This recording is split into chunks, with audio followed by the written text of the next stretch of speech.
Some of you may remember in intro marketing that we spent some time talking about the buying process, the 5 steps that every consumer goes through whenever they make a consumer purchase.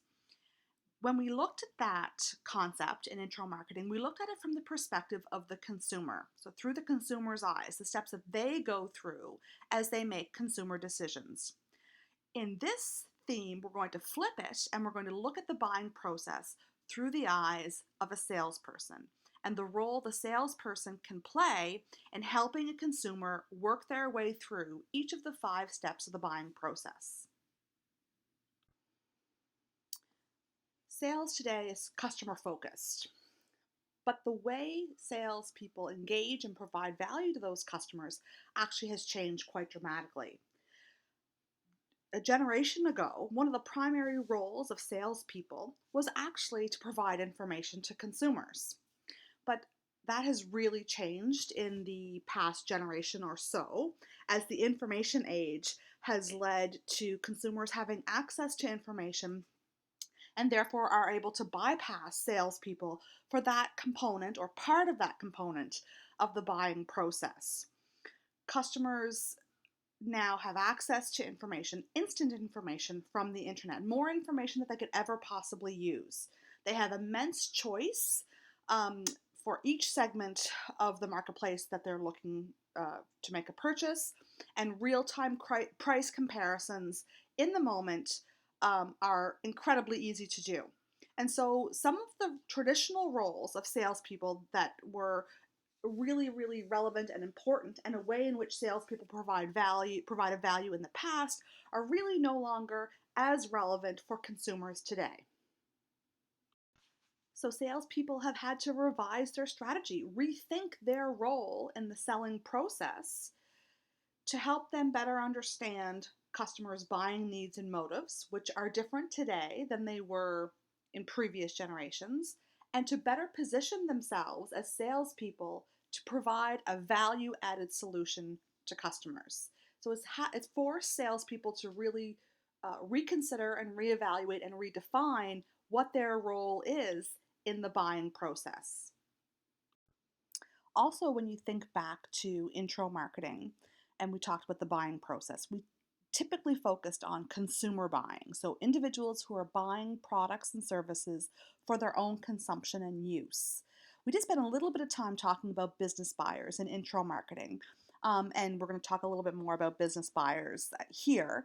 But at the end of the day, you have to remember, while yes, there are some important differences that you need to keep in mind, at the end of the day, business buyers or business buying is still conducted by individuals. And while they may not be making purchase decisions for their own consumption, they're still human beings, and the way in which we engage with them is much the same as we would if they were end consumers in comparison to business buyers.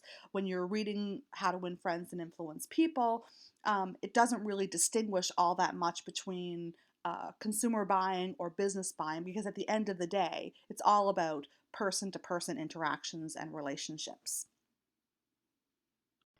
When we think of business buyers, we think of various types of business buying situations, but in actual reality, these really aren't all that much different than standard consumer buying situations either.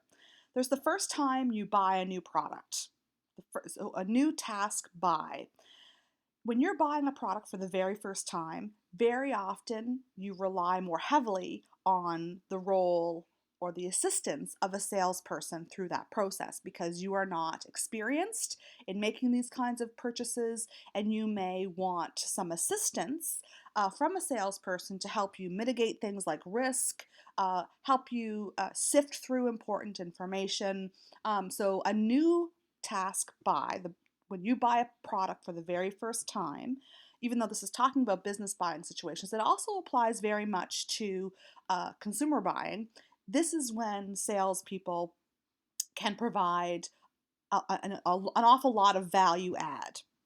The straight rebuy, in comparison, are those routine purchases of goods or services that we buy on a regular basis. We get into the habit of buying them, and really, at the end of the day, aside from a few small uh, supports in terms of transactions or um, some basic assistance from salespeople, we actually don't need a ton of help to buy products that we buy on a routine basis.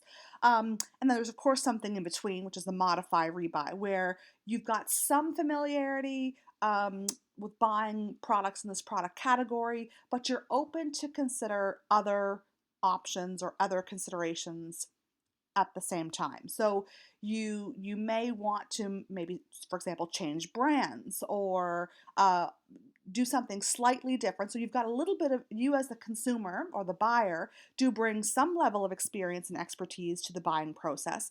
But one of the roles of salespeople in this type of buying situation is to help you navigate or reconsider the criteria that you used in the past to make this decision and decide whether those criteria for you are the same or if they've changed, what might be a good solution to your new or modified buying situation. The amount of time that buyers spend at various stages of the buying process can vary greatly depending on the cost of the product, and inherently cost is tied to risk. The more expensive the product, the greater the risk of making a mistake. It can depend on your level of familiarity with the product or product category and how comfortable and confident you are in your own buying decision making, and the importance of the item to the consumer. So, how critical is this item for your comfort, satisfaction, and needs? If it's vital to your life and to your existence, then obviously you're going to want to spend more time making sure you make the right decision. If it really doesn't matter all that much in the grand scheme of things, then you probably aren't going to spend a great deal of time at any of the various stages of the buying process. And so, again, whether we're talking about habitual buying, those things that you buy on a regular basis, um, I'll give you a perfect example. When I go to the grocery store, and I go probably 2 or 3 times a week, it's shocking to me how habitual my buying behavior is in the grocery store. I always go to the same grocery store. I always follow the same path in the grocery store. This is even before the arrows on the floor. I always followed, a familiar path, and I tend to buy. 80% of my buying is probably, but things I buy every single time I go to the grocery store, whether it's um, fruit parfaits or bagels or um, Caesar salad or chicken. I buy the same things every week. So I don't put a whole lot of thought or effort into making those decisions. But once in a while, I decide I'm ready for something different and I'm looking for some variety. I'm not looking for the same old thing over and over again. I want to try something different. And when I'm looking to try something different, that's when I'm going to spend a little bit more time. I'm going to maybe pick up various brands of a product and maybe read the labels. Or I might even come to the grocery store with a list, which I don't typically do, because I want to uh, sort of disrupt my habitual buying behavior by forcing myself to look for some variety. Um, when you're looking for variety, when you're open to variety, there's a role that salespeople can play to help you make those decisions and to help you uh, develop a set of criteria to help you evaluate the variety of things that you're willing to consider. But when it comes to more complex buying decisions, we can spend a lot of time at each of the 5 stages of the buying process. It's actually often a very lengthy buying process, and the degree of involvement of salespeople tends to be substantially higher. So when I go to buy a new vehicle, or when I go to buy even a cell phone or a laptop or other bigger ticket items, I'm very likely to spend a lot more time considering the options, doing my own research, and perhaps even talking to salespeople to help me ensure that when I spend this larger amount of money, I'm going to be satisfied with what I purchase. So this visual really just maps the steps of the buying process from the consumer's perspective, which is the top sort of, I guess, purpley line, of, in the graph with the various steps of the selling process. So this is just a visual representation of how the selling process actually involves two parties, the buyer and the seller. And historically, we've looked only from the buyer's perspective at the buying process, and each of those steps actually mirrors or matches to the steps of the selling process as well. So I'm hoping this is a bit of a refresher for each of you, but these are the steps of the buying process from the consumer's perspective. A consumer has to come to the realization that they have a need. They have a problem that they want to solve. So maybe they have nothing in the house for supper, or maybe uh, their sneakers are all worn out and they need a new pair of shoes, or maybe they dropped their cell phone and it broke and so they need a new cell phone. So this is about recognizing you have a problem and beginning the process of figuring out how to solve that problem. Step two is gathering information. And we gather information from a variety of sources. First and foremost is from our own experience. That's the first place we always go when we're looking for information, is our own wealth of knowledge and experience as consumers, and our experience with brands and products throughout our life. But we may also gather information from other sources, including the internet, including our friends and family or our peers. We may gather information from retailers. We may go into stores and look at various products and test them out. We gather information from the internet by doing searches for various products online, and we can also gather information from salespeople. The third step of the buying process is to evaluate the alternatives that we have in front of us based on criteria that are relevant to us. And so each person has their own set of criteria that are important to them when rendering consumer decisions, um, depending on the product. So the decisions or the criteria that are important to me when I buy a new vehicle or a new cell phone, or am buying something to feed my family for supper, actually could be very different than the criteria any of you would use when you were going to buy a new vehicle, a new cell phone, or something to have for supper. So the alternatives that you're considering and how you evaluate them are individually defined. However, a salesperson can actually help you figure out or articulate or become more aware of the criteria that you may want to consider that may be relevant for you in the buying process. The fourth step is actually executing the purchase, so actually deciding and making the purchase. And a salesperson obviously can help with that transaction. They can take you through the cash, they can write up your order, those sorts of things. And then the last stage is post-purchase behavior. So you've purchased the product and you need to make some decisions about how satisfied you are. These kinds of things could include, delivery. It could be follow up from a salesperson to ensure that you're happy and that you understand how your new product works. And this is the stage in which you, as the consumer, file the information that you've gleaned from your purchase into your mind so that the next time you buy a product in this product category, again, you have even more information in your own mind at the ready for when you need to make this kind of decision again the next time. So this slide is a little bit weird. There should be, I think, another layer of headings, but on the left-hand side, you have buyers' perspectives of themselves, how buyers view themselves. They view themselves as being well aware of what we need, and we tend to become frustrated when salespeople um, push themselves on us. They don't like pushy salespeople, and they don't necessarily appreciate or find the value in salespeople. In order for buyers to find value in salespeople, they're looking for things like helping make the purchase process more convenient or hassle-free. On the right-hand side of the slide, you've got buyers from the perspective of salespeople. And salespeople often think that buyers lack the necessary awareness and need assistance in evaluating possible solutions to their problems.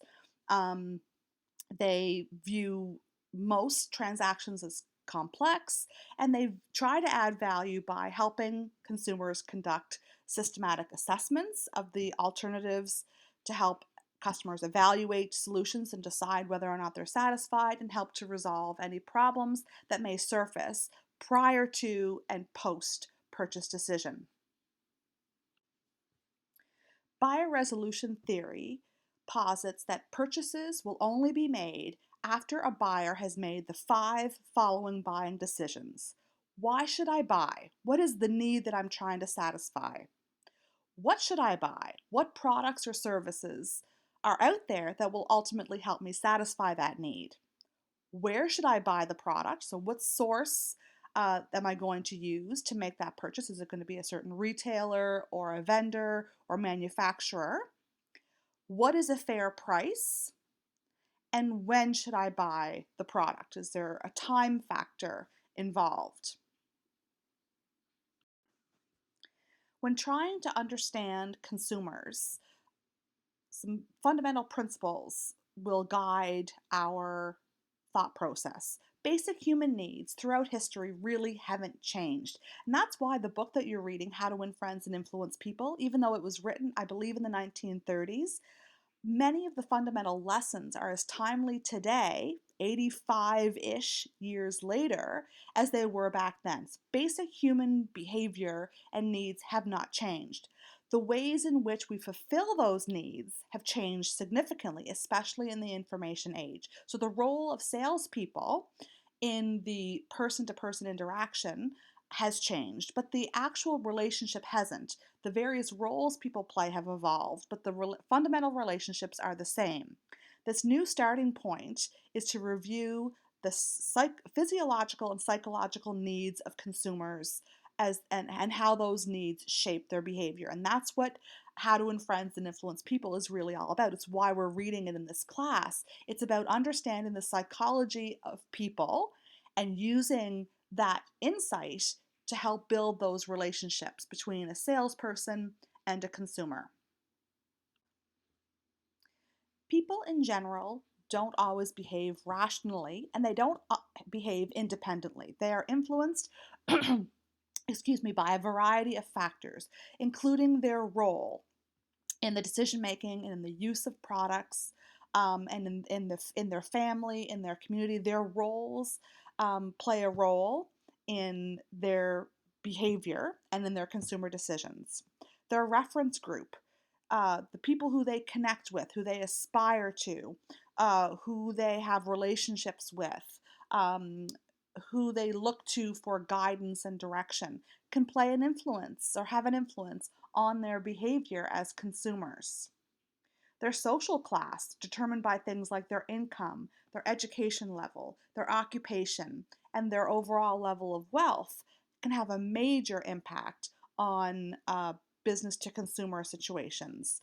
So these are the group of people with whom you share similar values, interests, and behavior that are largely tied to these demographic characteristics. And of course, your cultural background, your values and beliefs, the institutions and behaviors that characterize groups of people that are defined by culture, can play an important role in influencing consumer behavior as well. As we become more diverse as a community, these things must change and evolve as well. People in general don't always behave rationally and they don't behave independently. They are influenced by a variety of factors, including their role in the decision making and in the use of products, and in their family, in their community. Their roles play a role in their behavior and in their consumer decisions. Their reference group, the people who they connect with, who they aspire to, who they have relationships with, who they look to for guidance and direction, can play an influence or have an influence on their behavior as consumers. Their social class, determined by things like their income, their education level, their occupation, and their overall level of wealth, can have a major impact on business to consumer situations. So these are the group of people with whom you share similar values, interests, and behavior that are largely tied to these demographic characteristics. And of course, your cultural background, your values and beliefs, the institutions and behaviors that characterize groups of people that are defined by culture can play an important role in influencing consumer behavior as well.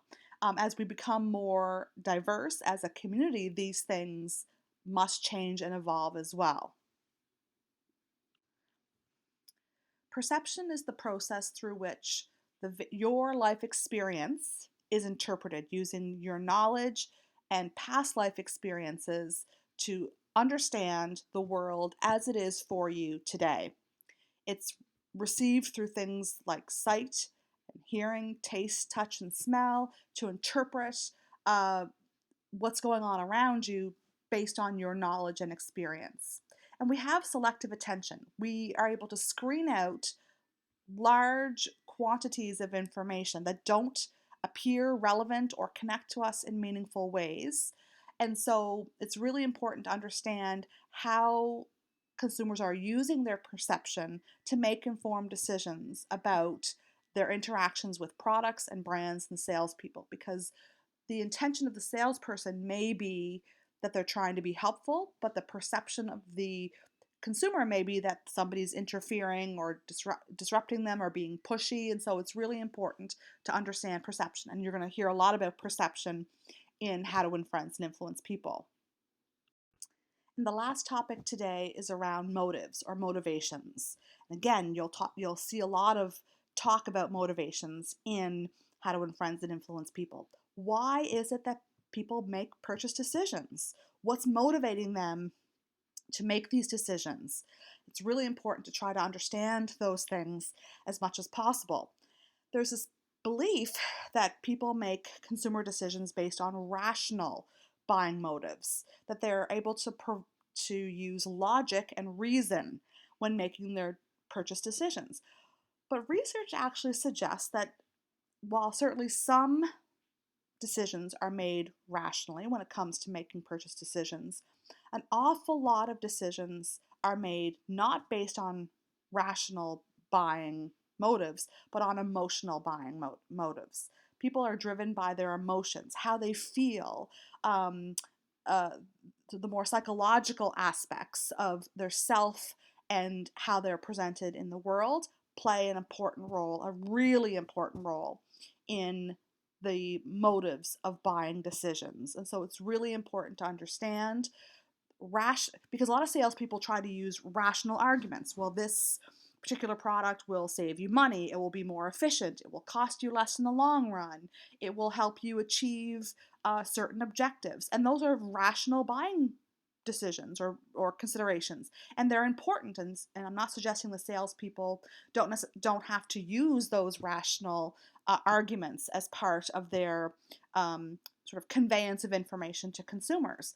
But if they completely ignore the emotional element of buying and decision making, then they're missing a critical component. And good salespeople know how to balance the rational side of people's frame of mind and decision making along with the emotional side. And both of them are really, really important. The weight of one versus the other varies by individual and varies based on the buying situation. But very often, if not always, both components are there whenever people make buying decisions.